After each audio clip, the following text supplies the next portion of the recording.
Hello students, welcome to Vidya Mandir classes.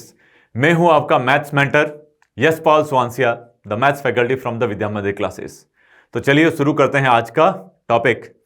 अब इस topic में क्या खास है कि ये जो टॉपिक है वो अपना क्वाड्रेटिक इक्वेशन से ही मिलता जुलता है, लेकिन क्वाड्रेटिक इक्वेशंस के जो कंसेप्ट है उसको हमने थोड़ा सा जनरलाइज कर लिया और इस टॉपिक का नाम बोल दिया थ्योरी ऑफ इक्वेशंस। कि इक्वेशंस जो आ रही हैं पॉलिनोमियल इक्वेशंस, उनमें रूट्स के रिलेटेड क्या हम कंसेप्ट्स इन्वॉल्व कर सकते हैं। तो ये क्वाड्रेटिक इक्वेशन का लास्ट का एक टॉपिक बनता है जिसमें क्वाड्रेटिक इक्वेशंस हम सारी कर चुके हैं, जिसके सारे टॉपिक्स हमने समझ लिए हैं। तो लास्ट में जाकर के उन कंसेप्ट्स को पॉलिनोमियल पर कैसे जनरलाइज किया जाए वो हम इस टॉपिक में सीखने वाले हैं। तो जैसे कि आप सभी लोग को पता ही होगा कि पॉलिनोमियल क्या होता है। पॉलिनोमियल इज एन एक्सप्रेशन जहां पर आपके वेरिएबल की पावर जो है वो ओनली होल नंबर वही अलाउड है। उसके अलावा अगर पावर आए कि फ्रैक्शनल नंबर आ जाए या नेगेटिव नंबर आ जाए तो वो पॉलिनोमियल नहीं बनेगा। तो अगर आपके पास पॉलिनोमियल है और उससे आपने कोई एक इक्वेशन बनाई तो उसको हम क्या बोलते हैं? Polynomial equation. और अगर कोई पॉलिनोमियल इक्वेशन है जिसका ऑर्डर किससे डिसाइड करेंगे? हाईएस्ट पावर ऑफ वेरिएबल से। कि x, अगर हम जनरली हम x को वेरिएबल लेते हैं कि x की हाईएस्ट पावर कितनी आ रही है। अगर 3 आ रही है तो उसका ऑर्डर 3 लेते हैं। अगर ऑर्डर 5 आ रहा है दैट मीन्स कि x की हाईएस्ट पावर उस पॉलिनोमियल के अंदर 5 आने वाली है। हम जनरल एक पॉलिनोमियल ले रहे हैं an x to the power n, फिर उसके बाद x की पावर्स कम होती जा रही है कि n, then n-1, n-2, n-3, last में जाकर के x की पावर 0 हो गई। और साथ के साथ अपने कांस्टेंट भी चल रहे हैं an-1, an-2 and so on. तो इस तरह का कोई एक पॉलिनोमियल लिया इक्वल्स टू 0, मतलब हमने एक जनरल पॉलिनोमियल इक्वेशन ली है। अब इसका ऑर्डर क्या होगा? क्योंकि हम फर्स्ट टर्म से अगर ऑब्जर्व करें तो x की पावर्स कम होते जा रही है, दैट मींस कि ये वाला जो टर्म है ये हमें ऑर्डर ऑफ पॉलिनोमियल देगा। अब क्योंकि पॉलिनोमियल है तो n must be the whole number, तो हाईएस्ट पावर क्या हो जाएगी? x का पावर n, उससे निकालनी है हमें।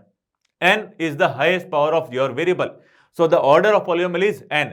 और अगर किसी पॉलिनोमियल का ऑर्डर n होता है तो उसके कितने रूट्स होंगे? We are not considering the real roots और imaginary roots. Total number of roots कितने होंगे जिसमें रियल भी इंक्लूड हो जाए और इमेजिनरी भी इंक्लूड हो जाए।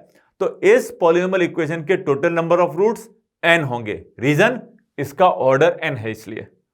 अगर मान लो कि क्वाड्रेटिक, जैसे कि हमने इस पूरे चैप्टर में देखा ही है, अगर आपने पिछले वीडियोस नहीं देखे हैं तो इस वीडियो के बाद में आप उन वीडियोस को भी देख सकते हैं, या फिर आप वीडियो स्किप करके भी आप क्वाड्रेटिक इक्वेशंस के नेचर ऑफ रूट्स पर जा सकते हैं, ग्राफ ऑफ क्वाड्रेटिक कर सकते हैं। तो बाकी सारे वीडियोस भी आप देख सकते हैं, उसके बाद में ये करें तो ज़्यादा बढ़िया रहेगा। वरना वैसे ये टॉपिक जो है इसको सेपरेटली भी डील कर सकते हैं, बट आई रिकमेंड कि थोड़ा सा क्वाड्रेटिक इक्वेशंस का एक आइडिया हो उसके बाद इस टॉपिक पर आए तो ज़्यादा बढ़िया है। तो जैसे कि क्वाड्रेटिक इक्वेशन में क्या ऑर्डर होता है? 2। कितने रूट्स हुए? 2 रूट्स हुए। तो अगर कोई क्यूबिक इक्वेशन है तो उसका ऑर्डर क्या होगा? 3। तो number of roots, total roots कितने हो जाएंगे? 3 हो जाएंगे। इसी तरह से इस पॉलिनोमियल के कितने रूट्स होंगे? n रूट्स होंगे। उन सभी रूट्स को हम कैसे लिख रहे हैं? α1, α2, α3 से लेकर के n तक ये रूट्स हैं। इनमें से कुछ रूट्स रियल हो सकते हैं, कुछ रूट्स इमेजिनरी हो सकते हैं, डिपेंड करेगा coefficients a0, a1, a2, a3, an, इन पर डिपेंड करने वाला है। हाँ, इसके साथ एक डिस्क्लेमर और चलता है कि ये जो an है ना वो कभी 0 नहीं हो सकता। अगर an की वैल्यू 0 हो गई तो आप कभी भी इसका ऑर्डर फिक्स नहीं कर पाएंगे। So it is called leading coefficient, कि लीडिंग टर्म जो है x का पावर n, वेरिएबल का पावर हाईएस्ट, उसका जो कोएफिशिएंट बने उसको लीडिंग कोएफिशिएंट बोलते हैं। तो leading coefficient can not be 0 in any of the polynomial, वरना उसका ऑर्डर डिसाइड नहीं कर पा रहे हैं। तो यहां पर ये हमारे n रूट्स हुए। अब इन n रूट्स का रिलेशन विद द कोएफिशिएंट कैसे निकालना है, कि कभी हम इसको सम करें कभी प्रोडक्ट करें, तो वो सारी चीजें हम कोएफिशिएंट्स के टर्म में लिखने वाले हैं। कि अगर इन सभी रूट्स को मैं ऐड करूं, सिंपल α1 प्लस α2 प्लस α3, कहां तक? लास्ट वाले रूट्स तक। सारे ही रूट्स को हमने सीधा सीधा ऐड किया, एक एक रूट को लेकर के, one root we have taken and we simply added them. तो अब इसको कोएफिशिएंट में कैसे लिखेंगे? कितने रूट्स लिए हैं उतना ही -1 का पावर। जनरलाइज भी कर सकते हैं, बट पहले अपन सीखते हैं कि -1 का पावर, जितने रूट्स एक साथ लिए हैं कि 2 पॉजिटिव साइन है उसके बीच में कितने रूट आ रहे हैं? वन रूट आ रहा है तो -1 टू द पावर 1।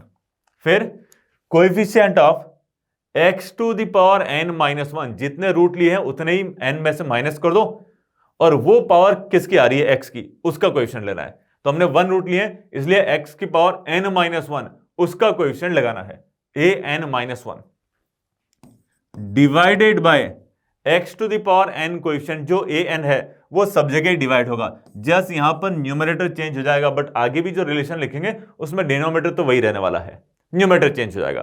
तो ये आया -1 an-1 upon an when we are taking only one root at a time, कि दो पॉजिटिव साइन है इसके बीच में एक ही रूट ले रहे हैं हम। मान लो 2 रूट्स ले, α1 α2, फिर α2 α3 α3 α4, α1 α4 भी आएगा, α2 α5 भी आएगा, कि ये जो जितने भी हमारे रूट्स बन रहे हैं total n number of roots, उनमें से 2 रूट्स को पिकअप करना है, नॉट नेसेसरी कि उसी ऑर्डर में सारे रूट्स आने चाहिए, फिर उनको ऐड किया जाए। तो ये जो समेशन है वो क्या बनेगा, क्योंकि हमारे नंबर ऑफ रूट्स हमने n में लिखे हैं तो ऐसे कह नहीं सकते कि कितने टर्म्स होंगे हम, क्योंकि डिपेंड करेगा कि कितने रूट्स हो रहे हैं उस पर। तो हमने एक सिंबलिकली लिख लिया कि α1 α2 का प्रोडक्ट, α2 α3 का प्रोडक्ट, उसके बाद α1 α5 α2 α3 α3 α6, ये सभी चीजें आने वाली है ना। वन टाइम में कितने रूट्स इन्वॉल्व किए हैं, 2 रूट्स, तो -1 का पावर 2 हो जाएगा। यहां पर 1 रूट लिया था इसलिए 1 लगाया, यहां पर 2 रूट्स ले रहे हैं इसलिए -1 का पावर 2 जाएगा।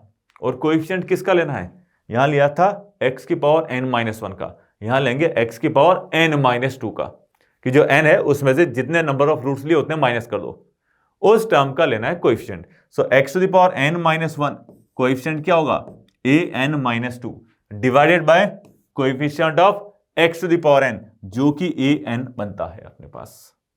तो यहां पर 2 रूट्स लेकर के हमने बताया, वैसे ही 3 रूट्स लें कि α1 α2 α3, फिर α2 α3 α5 α6, कुछ भी हो सकता है, बट हम ऑर्डर वाइज जस्ट सिंबल लिखना है कि α2 α3 α4 का प्रोडक्ट। ये सारे ऑर्डर नॉट नेसेसरी कि आपको फॉलो करना है, जस्ट रैंडमली जितने भी 3 रूट्स को पिक कर सकते हैं उनका मल्टीप्लिकेशन और ऐड करना है। तो ऐसा अगर मैं ऐड करूं तो क्या मिलेगा, -1 का पावर 3, क्योंकि 3 रूट्स ले रहे हैं इसलिए। Coefficient of x to the power n-3, क्योंकि यहां पर n-2 लिया था, वैसे n-3 का कोएफिशिएंट क्या बनेगा, an-3 divided by an।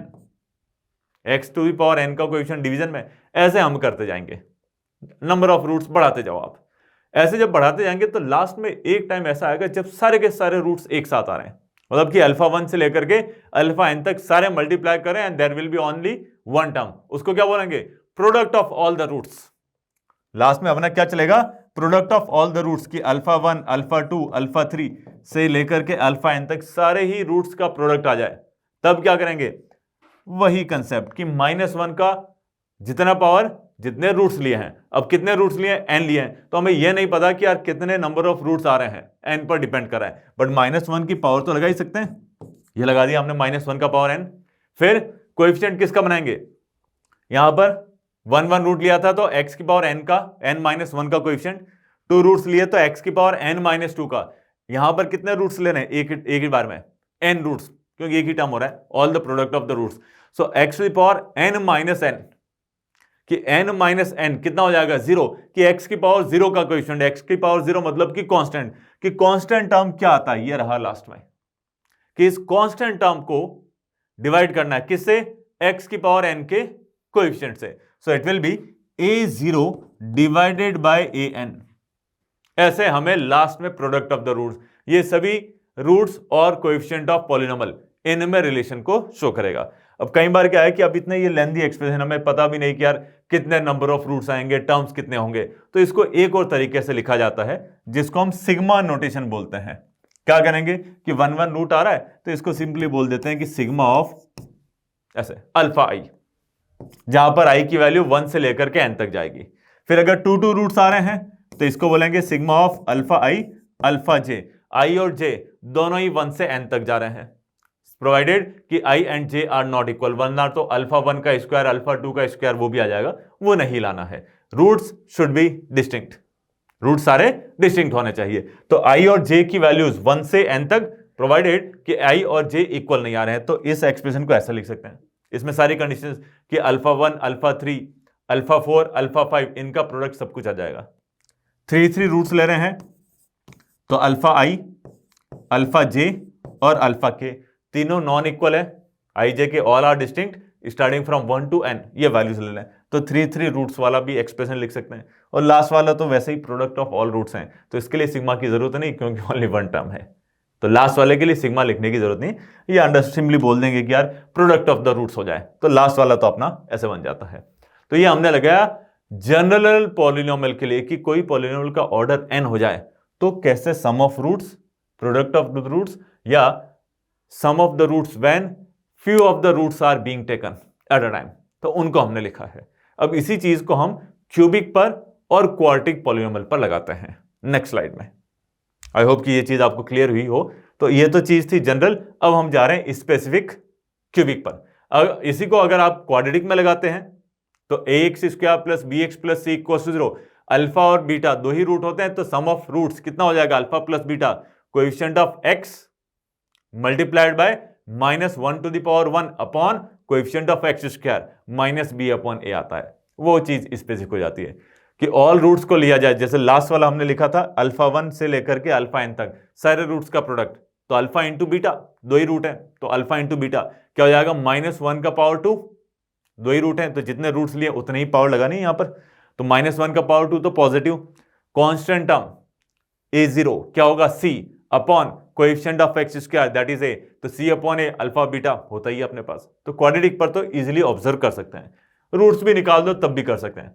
But मान लो क्यूबिक हो, क्वाड्रेटिक हो, तो थोड़ा सा मुश्किल होता है। इसके लिए हम यहां पर स्पेसिफिकली क्यूबिक को डील कर रहे हैं कि क्यूबिक पॉलिनोमियल इक्वेशन आ जाए तो इसके रूट्स लेटर से कि अल्फा, बीटा और ये गामा, 3 रूट्स हो रहे हैं। क्यूबिक है तो 3 ही रूट्स होंगे। इनके सम ऑफ रूट्स क्या बनते हैं, 1 root taken at a time, तो -1 का पावर क्या लगाएंगे, 1 लगाएंगे, इसलिए नेगेटिव साइन आएगा। कोएफिशिएंट ऑफ व्हाट, 3 - 1, कि x का पावर 3 - 1, x स्क्वायर का कोएफिशिएंट तुम्हें लेना है, क्या हो रहा है, b divided by coefficient of x cube, x to the power n का कोएफिशिएंट, तो ये हो जाएगा 1 minus B upon A will be some of all 3 roots. इस मेथड से जाओगे तो याद रखने की जरूरत नहीं है, समझ लिया, तो सारे पॉलिनोमियल पे लगने वाला है। क्यूबिक के लिए हमने लगाया। अब 2 रूट्स लगाए जाए, alpha into beta, beta into gamma and alpha into gamma, ये 3 टर्म्स ही होंगे। इसके अलावा और कोई पॉसिबिलिटी है नहीं कि दोनों रूट्स अलग अलग लो और मल्टीप्लाई करके ऐड कर दो, तो अल्फा बीटा, बीटा गामा और अल्फा गामा, बस ये 3 ही टर्म्स होंगे, इसके अलावा नहीं होंगे। तो इसको हम लिखेंगे तो क्या हो जाएगा, -1 का पावर, कितने रूट्स आ रहे हैं, 2, तो -1 का power 2 is 1, coefficient of 3 - 1 coefficient of x square कितना हो रहा है, c, that divided by x cube coefficient, c upon a हो जाएगा। फिर 3 roots are taken at a time, तीनों प्रोडक्ट ही हो गए, रूट्स का ही प्रोडक्ट हो गया, तो -1 to the power 3 that comes -1, तो माइनस लगेगा और कांस्टेंट टर्म आ रहा है d, that divided bye a। तो ये 3 रूट्स के लिए हमने क्यूबिक के लिए रिलेशन लिखा कि कैसे रूट्स और उनके कोएफिशिएंट्स रिलेटेड होता है। फिर आता है क्वाड्रेटिक पॉलिनोमियल कि जिसमें x cube, x to the power 4, x constant term, ये सारे टर्म्स मिल जाए, तो इनको बोलते हैं क्वाड्रेटिक पॉलिनोमियल। कई बार हम मिस अंडरस्टैंड कर लेते हैं कि कोई भी 4th ऑर्डर का जो पॉलिनोमियल है उसको हम बाई क्वाड्रेटिक बोल देते हैं, but this is not true कि 4th ऑर्डर का पॉलिनोमियल जिसमें x क्यूब और x का टर्म नहीं आए तो ही उसे बाई क्वाड्रेटिक बोलना चाहिए। अगर कोई एक जनरल एक्सप्रेशन है 4th ऑर्डर का पॉलिनोमियल तो उसको क्वाड्रेटिक पॉलिनोमियल बोला जाएगा। By quadratic is only when you don't have the term of x and x cube. Only even powers of x are allowed for the 4th order polynomial. Then it is called biquadratic. Otherwise, it should be called quadratic polynomial. So for quadratic, we have how many roots? 4 roots: alpha, beta, gamma and delta. ये 4 roots आ गए। इनका sum of roots क्या लिखेंगे? जल्दी से लिख लेते हैं। ये किसका कोएफिशिएंट लेना है? x क्यूब का। माइनस लगेगा, यस, -1 का पावर 1 -1 लगेगा, तो माइनस बी अपॉन ए हो गया।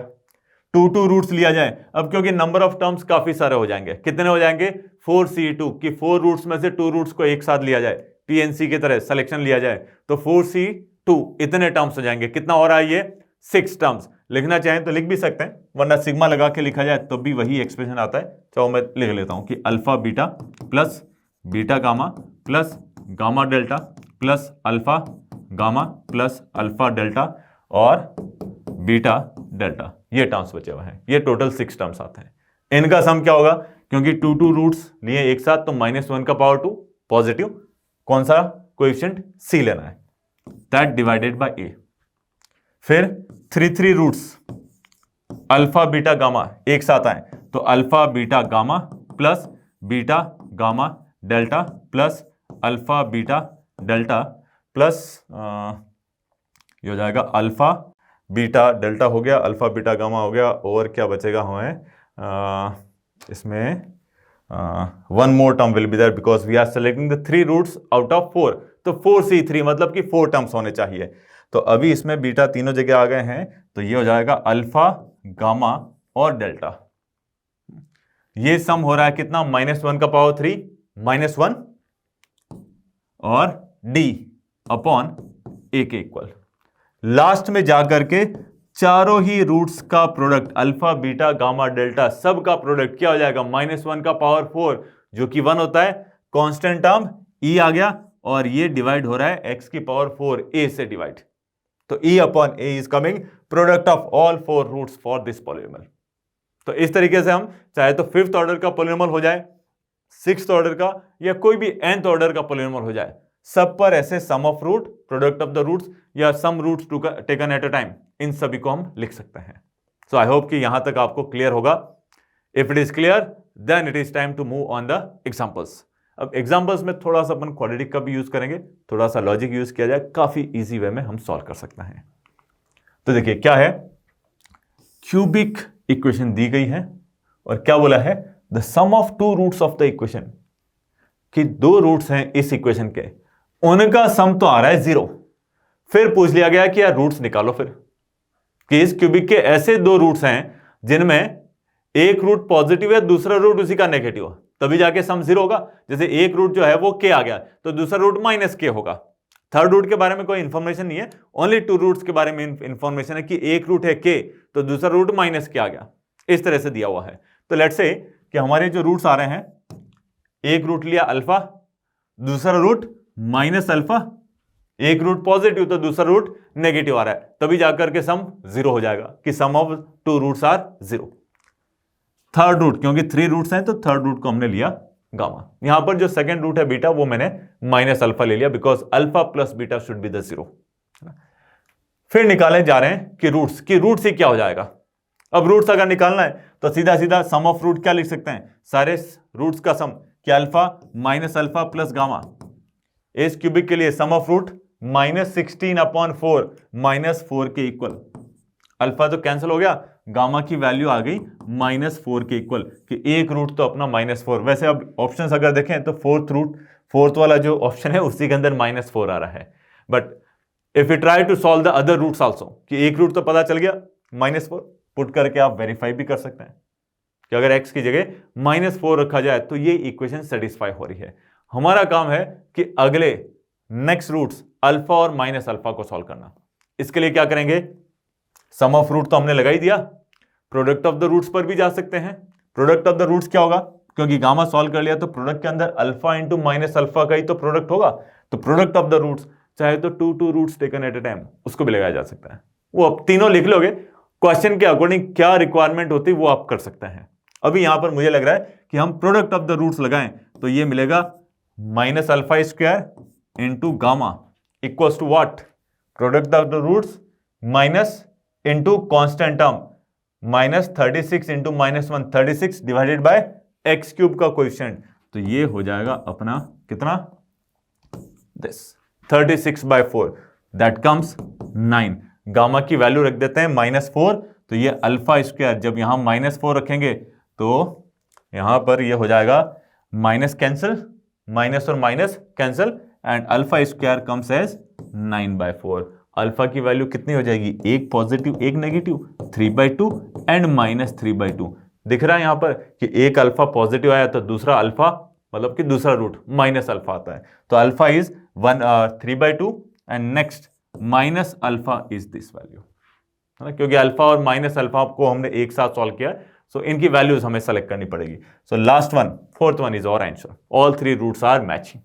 अगर आपको कंफर्म करना है, वापस पॉलिनोमियल में पुट करो और चेक करो कि जो हमने रूट सॉल्व किए हैं वो क्या रियल में सेटिस्फाई कर रहे हैं, वो तो करेंगे ही, बट फिर भी आप कंफर्म करने के लिए कर सकते हैं ये। नेक्स्ट क्वेश्चन में क्या दिया है, 3 रूट्स ऑफ क्यूबिक इक्वेशन और इस एक्सप्रेशन की ही वैल्यू पूछ ली है। ऐसा कई बार होता है कि कोई पॉलिनोमियल देंगे और उनके रूट्स में कोई एक एक्सप्रेशन पूछा जाएगा कि उसकी वैल्यू क्या आ रही है। अब यहां पर जो एक्सप्रेशन है उसमें देखो तो अल्फा प्लस बीटा आ रहा है, बीटा प्लस गामा और अल्फा प्लस गामा आ रहा है। तो या तो आप सीधा इसका एलसीएम लेकर के स्टार्ट कर दें क्वेश्चन, वरना थोड़ा सा इस एक्सप्रेशन को अगर गौर से देखें तो इसको और सिंपली बहुत इजी वे में एक्सप्रेस किया जा सकता है in terms of again alpha beta gamma. क्या होगा, सम ऑफ रूट रखो कि alpha plus beta, sum of root से ही आ रहा है, ठीक है, गामा मिसिंग है, बट हम क्यूबिक के लिए तो लिख सकते हैं alpha plus beta plus gamma. Cubic के लिए सम ऑफ रूट क्या होगा, देखो कोई टर्म आ रहा है क्या, एक्स स्क्वायर का कोई टर्म है, उसी का तो कोएफिशिएंट यूज करते हैं, एक्स स्क्वायर का तो टर्म ही नहीं है यहां पर। अगर एक्स स्क्वायर का टर्म नहीं है, इसका मतलब क्या होगा कि उसका कोएफिशिएंट 0 हो रहा है। अगर कोई टर्म मिसिंग है एक्सेप्ट द लीडिंग टर्म, कि अगर मैं किसी पॉलिनोमियल का ऑर्डर n ले रहा हूं तो x का पावर n तो आना ही चाहिए, लेकिन उसके अलावा अगर कोई टर्म नहीं है दैट मीन्स उसका कोएफिशिएंट 0 लेना है। तो यहां पर एक्स स्क्वायर का टर्म नहीं है तो मैं उसका कोएफिशिएंट 0 लूंगा, और अगर मैं कोएफिशिएंट 0 लेता हूं तो 0 upon x cube coefficient that will come 0, मतलब कि यहां पर तीनों रूट्स का सम 0 आ रहा है। और अगर तीनों रूट्स का सम 0 आ रहा है तो अल्फा प्लस बीटा कितना, माइनस गामा के इक्वल, ये लिखा जाएगा -1 अपॉन गामा। यही बीटा प्लस गामा के लिए क्या लिखोगे, माइनस अल्फा, क्योंकि बीटा प्लस गामा कितना, अल्फा को राइट साइड में ले जाओगे तो ये हो जाएगा -1 upon alpha. Third one is -1 upon beta. अब इसको सॉल्व करना कोई खास बड़ी बात नहीं है, क्योंकि एलसीएम लोगे प्रोडक्ट ऑफ द रूट्स आएगा, अल्फा बीटा गामा, और यहां पर ये माइनस बाहर कॉमन ले लेते हैं, फिर यहां पर क्या मिलेगा, alpha beta plus beta gamma plus alpha and gamma.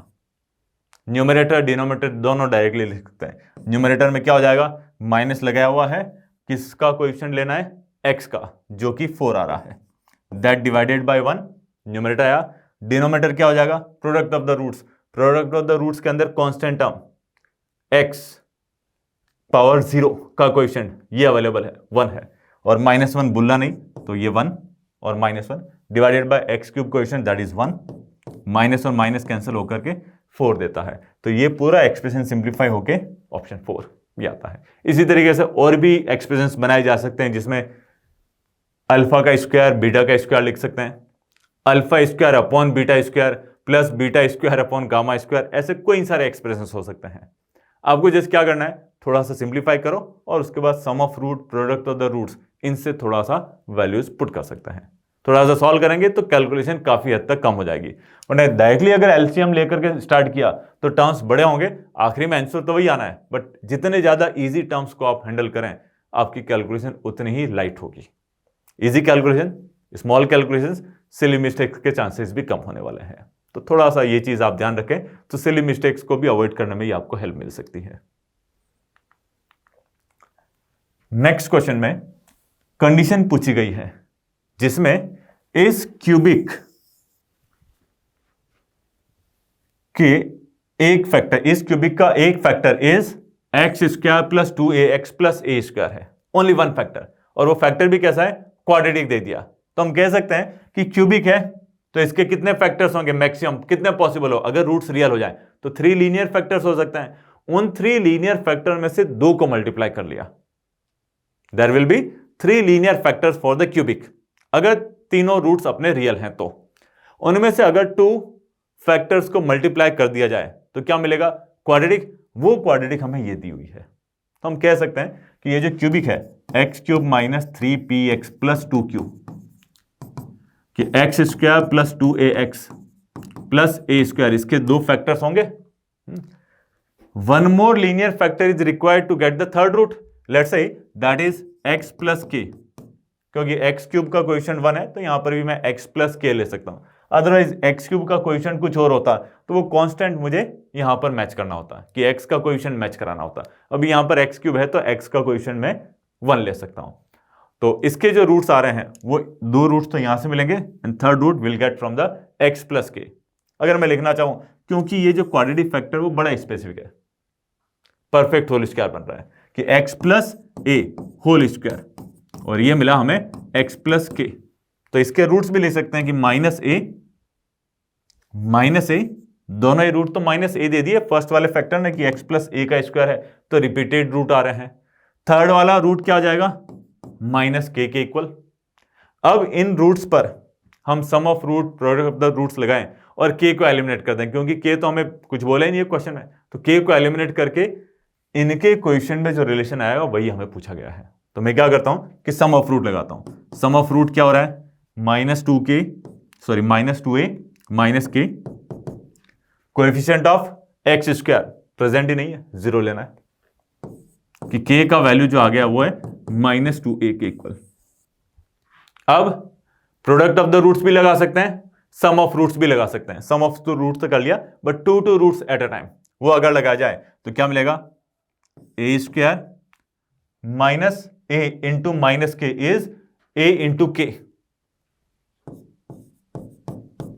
ये दोनों का product again A into K, that will give you 2 times A K, और ये कितना हो जाएगा -3p के इक्वल। और फिर तीनों रूट्स का प्रोडक्ट माइनस ए स्क्वायर के equals to constant term is 2q, so -2q के इक्वल। इससे ए को एलिमिनेट कर सकते हो, के को यहां पुट कर लो, के को अगर यहां पुट कर लें किसके इक्वल आ रहा है, -2a के इक्वल। सो -2a अगर पुट करेंगे तो ये हो जाएगा -3a square equals to -3p। और सिमिलरली के को यहां पुट करके p और q के अंदर आप रिलेट कर सकते हैं। a को एलिमिनेट करना होगा, क्योंकि हमें जो क्वेश्चन पूछा है उसमें किसी भी ऑप्शन में a इन्वॉल्व नहीं है, तो a को एलिमिनेट करके इधर से p और इधर से q, इन दोनों को सिंप्लीफाई करते हैं तो लास्ट वाला ऑप्शन हमें मिलने वाला है। इस तरीके से ये क्वेश्चन को सॉल्व करना, जस्ट थोड़ी सी कैलकुलेशन है, लेकिन मेन कंसेप्ट यहां पर इन्वॉल्व है कि किस तरह से क्यूबिक को फैक्टराइज किया जा रहा है। आगे बढ़ते हैं, और यहां पर मल्टीपल चॉइस क्वेश्चन है, ABCD में से नंबर ऑफ ऑप्शंस जो करेक्ट हो सकते हैं वो मोर देन 1 है। ट्राई करते हैं इस क्वेश्चन में कि the roots of cubic equation form an increasing GP. Increasing GP मतलब कि ज्योमेट्रिक प्रोग्रेशन फॉर्म हो रही है, लेकिन वो भी कैसी है, इंक्रीजिंग, कि फर्स्ट वाला टर्म सेकंड वाले टर्म से छोटा होगा और सेकंड वाला टर्म थर्ड वाले टर्म से छोटा होगा, क्योंकि तीनों रूट्स हैं तो 3 टर्म्स ही होंगे उस जीपी के अंदर। तो हम कह सकते हैं कि यार हमारे जो रूट्स हैं वो कुछ ऐसे होंगे कि अल्फा अगर हमने फर्स्ट रूट लिया है, फर्स्ट टर्म हो गया जीपी के लिए, तो सेकेंड टर्म क्या हो जाएगा, alpha into r, third term alpha into r square, ये टर्म्स हो रहे हैं। अब इनका सम ऑफ रूट लिखते हैं यहाँ पर कि alpha plus alpha R plus alpha R square कितना हो रहा है, -b। फिर 2 roots at a time, alpha square R plus ये मिलेगा हमें alpha square are cube plus alpha square R square, इन दोनों का प्रोडक्ट अल्फा स्क्वायर आर, इन दोनों का प्रोडक्ट सेकेंड टर्म, फर्स्ट और थर्ड रूट का प्रोडक्ट थर्ड टर्म, कितना मिलेगा ये c/1, that is c only, और प्रोडक्ट ऑफ द रूट सबको मल्टीप्लाई कर लो तो alpha power 3 r power 3 equals to 1। तो यहां से मिला अल्फा इंटू आर की कॉमन रेशियो और फर्स्ट रूट अल्फा का प्रोडक्ट 1 आ रहा है। अब ये अल्फा आर जो है ना अपना सेकेंड रूट है, second term of the GP. इससे एक ऑप्शन अपना क्लियर हो गया, कौन सा, one of its root is 1, कि अल्फा आर 1 ही हो गया, तो सेकेंड टर्म ये अपना तो अल्फा आर जो कि सेकेंड रूट हो रहा है, तो सेकेंड रूट हमारा 1 मिल गया, that means one of the root is 1 and that is option C. तो एक ऑप्शन तो हमने सॉल्व कर लिया, because it's a multiple choice, तो 4 ऑप्शंस को हमें चेक करना पड़ेगा, है ना। इसके लिए ये जो इक्वेशन आ रही इसमें मुझे अल्फा कॉमन दिख रहा है, तो अल्फा कॉमन लिया जाए और ये मिलेगा 1 plus r square comes -b। ऐसे ही सेकेंड वाले इक्वेशन में भी अल्फा स्क्वायर कॉमन आ रहा है, बाकी के जो टर्म्स आ रहे हैं उसमें आर क्यूब और आर स्क्वायर। वेल एक चीज हम कर सकते हैं थोड़ा सा और रिड्यूस करने के लिए कि अल्फा आर की वैल्यू 1 है, तो क्यों नहीं यहां पर पुट ही कर दें अपन, जो सेकेंड इक्वेशन है उसमें अल्फा आर की वैल्यू 1 ही पुट करते हैं तो काफी हद तक अपने जो पावर्स हैं वो कम हो जाएंगे। तो अगर मैं यहां पर पुट करता हूं तो क्या मिलेगा, इससे केवल अल्फा बचा हुआ, अल्फा आर इज 1। तो ये जो इक्वेशन है क्या मिलती है, अल्फा मिलती है। सेकेंड वाले में alpha square are cube, alpha square into r square is 1, तो आर बचा हुआ है। फिर यहां पर ये पूरा का पूरा 1 हो गया, ये हो गया सी के इक्वल, इसकी जरूरत नहीं पड़ेगी हमें। तो सेकेंड इक्वेशन को रिड्यूस किया, यही काम फर्स्ट वाले इक्वेशन में भी कर सकते हैं हम। फर्स्ट वाले इक्वेशन में क्या करेंगे कि अगर अल्फा आर की वैल्यू 1 रखते हैं तो ये फर्स्ट टर्म तो अल्फा ही हो गया, एक और रखते हैं यहां पर, फर्स्ट वाला तो अल्फा ही हो गया, सेकेंड वाला अल्फा आर जो कि 1 है, इन दोनों में से क्या बचेगा, r, alpha r is 1, so ये r that is minus b. Alpha plus r plus 1 is C, alpha plus 1 plus r equals to minus b, दोनों सेम एक्सप्रेशन हो रहे हैं, तो क्यों नहीं इनको सब्ट्रैक्ट कर दिया जाए, क्योंकि फर्स्ट वाला ऑप्शन उसी से आ रहा है। तो अगर मैं सब्ट्रैक्ट करता हूं तो ये C minus this equation leaves minus of minus B, क्या मिलेगा, सी प्लस बी, और क्योंकि लेफ्ट हैंड साइड दोनों का कॉमन है तो जीरो मिल जाएगा। So C plus B is zero, या फिर बोले कि B plus C equal zero, option A correct आ रहा है ना। तो ये थोड़े से आपको ऑब्जर्व करने पड़ेंगे कि कौन कौन से ऑप्शंस को हम सही में एक तरह से चेक कर पा रहे हैं, डिपेंडिंग ऑन द क्या इक्वेशंस आपको मिल रही है। तो यहां तक तो आ गए। फिर ऑप्शन बी, इसमें बी की रेंज पूछी गई है। अब बी की रेंज कैसे आएगी, अल्फा आर इज 1, अगर अल्फा आर की वैल्यू 1 है तो सी की भी रेंज निकाल सकते हैं और बी की भी वैल्यू निकाल सकते हैं। आप कैसे कि अगर अल्फा आर की वैल्यू 1 आ रही तो अल्फा को आर के टर्म्स में लिख सकते हैं, कैसे, 1 बाय आर। तो हमारा जो बी आ रहा है, नेक्स्ट स्लाइड यूज कर लेते हैं, तो हमारा जो बी आ रहा है minus b equals to alpha that is 1 by r plus 1, ये क्वाड्रेटिक कन्वर्ट हो गई है, 1 बाय आर प्लस 1। अगर इसका एलसीएम लेते हैं तो क्वाड्रेटिक मिलेगा न्यूमरेटर में, डिनोमिनेटर में आर, तो इसको लिख सकते हैं r square plus r plus 1 upon r equals to minus b. तो ये जो लेफ्ट हैंड साइड का एक्सप्रेशन निकाला हमने, उससे बी की रेंज आ सकती है हमारे पास, या फिर जो अपन ने क्वाड्रेटिक अपॉन लीनियर, चाहे तो क्वाड्रेटिक बाय क्वाड्रेटिक हो गया या लीनियर बाय क्वाड्रेटिक, इनकी रेंज कैसे निकालते हैं वो कंसेप्ट आप यूज कर सकते हैं यहां पर। या फिर एक अरिथमेटिक ज्योमेट्रिक प्रोग्रेशन में एक इनइक्वालिटी आती है A M greater than G M, वहां से हमने सीखा था कि कोई भी नंबर और उसका रेसिप्रोकल अगर अपन ऐड करें तो उसकी लीस्ट वैल्यू कितनी होती है, 2, प्रोवाइडेड कि आर जो है वो पॉजिटिव हो। वैसे यहां पर क्या बोला गया है कि इंक्रीजिंग जीपी है, तो इंक्रीजिंग जीपी तभी हो पाएगी जब आर का वैल्यू पॉजिटिव हो। अब अगर आर की वैल्यू पॉजिटिव है तो, और आर की वैल्यू पॉजिटिव के साथ साथ 1 से ग्रेटर भी हो, तभी जाके हो पाएगा। तो अगर आर की वैल्यू पॉजिटिव ग्रेटर देन 1 है, so this relation is always correct, r plus 1 by r always greater than 2। तो यही चीज मैं यहां लगाना चाह रहा हूं, थोड़ा सा आसान कैलकुलेशन हो जाएगी। जिसको ये चीज क्लिक नहीं हो रही है वो quadratic upon linear cross multiply करके रूट्स को रियल करने वाला मेथड वो लगा सकते हैं कि कैसे रेंज निकाली जाए। तो ये जो एक्सप्रेशन है इसकी वैल्यू मिनिमम 2 जा रही है, मतलब कि माइनस बी मिनिमम कहां तक, 2 प्लस 1 3 तक जाएगा, और आर की वैल्यू 1 भी नहीं लेनी है, आर की वैल्यू 1 ले ली तो हमारी इंक्रीजिंग जीपी नहीं आएगी, so we will get not the equality, ये इक्वलिटी नहीं आएगी। तो माइनस बी ग्रेटर देन 3, तो बी का वैल्यू क्या हो जाएगा, माइनस 3 से छोटा। ये कौन सा ऑप्शन है हमारा, ऑप्शन बी। इसी तरीके से अगर आप अल्फा आर की वैल्यू 1 लेते हैं और इंक्रीजिंग जीपी है तो ये वाला जो रूट है इससे तो छोटा ही आएगा क्योंकि इंक्रीजिंग है, ये वाला रूट सेकेंड वाले रूट से ग्रेटर होगा ही होगा। So 1 root is less than 1, another root the third root is greater than 1, so option 4 भी करेक्ट आ जाता है। इस तरीके से आपने चारों ऑप्शंस को चेक किया और चारों ऑप्शंस करेक्ट आ रहे हैं। सो यहां पर ये जो लास्ट क्वेश्चन है इस वीडियो का हमने कवर किया, और आई होप कि आपको ये टॉपिक क्लियर हुआ होगा, और ये डिफरेंट टाइप के जो एग्जाम्पल्स हैं हमने आज जो कवर किए हैं, और थ्योरी भी आपको थोड़ा सा एडवांटेज मिलेगा जब आप थ्योरी ऑफ इक्वेशंस आपके वर्कबुक में सॉल्व करने जाओगे।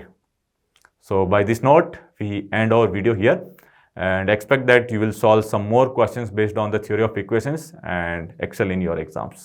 So that's all from my side. Yashpal Swansea, your maths mentor. Thank you. And if you like this video and if you really think that we have got some knowledge from this video, then please like and subscribe our channel. Thank you.